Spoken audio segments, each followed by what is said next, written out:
I deliberately took off my helmet, making sure the security cameras got a clear shot of my face. Then, I personally delivered a notice to the manager of the jewelry store. 3 days from now, I would steal the black pearl right in front of all of Paris. The moment he got the message, he changed every access code in the building. What he didn't know was that I was already watching from a rooftop across the street, memorizing every new code. To stop me, he activated every security system in the building and assigned an elite tactical team to guard the black pearl around the clock. Meanwhile, I made sure the media heard about the heist. On the day of the job, thousands of people packed the streets outside the jewelry store, waiting to witness the heist of the century. At exactly 10 p.m., the countdown hit 0. Nothing happened. The manager finally relaxed. Then, the alarm started screaming.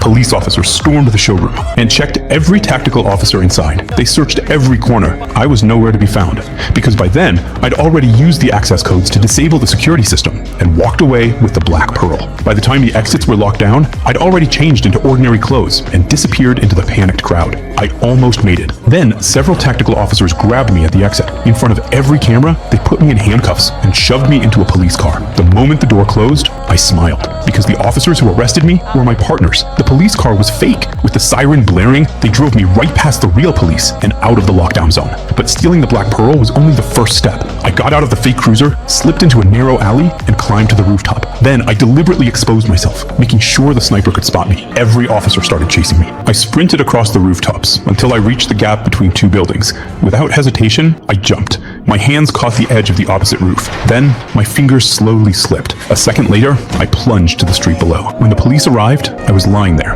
completely motionless. The news spread nationwide. Every media outlet reported the same thing. France's most famous thief was dead. Only the detective who'd been chasing me refused to believe it. He went to the morgue himself and ordered the doctor to check my heartbeat. But when the stethoscope was pressed against my chest, there was no sound at all. A few days later, my funeral was held. Just before the coffin was lowered into the ground, the detective burst in, demanding that it be opened. Everyone stared at him in disbelief. He refused to back down. The lid was slowly lifted. I was really lying inside.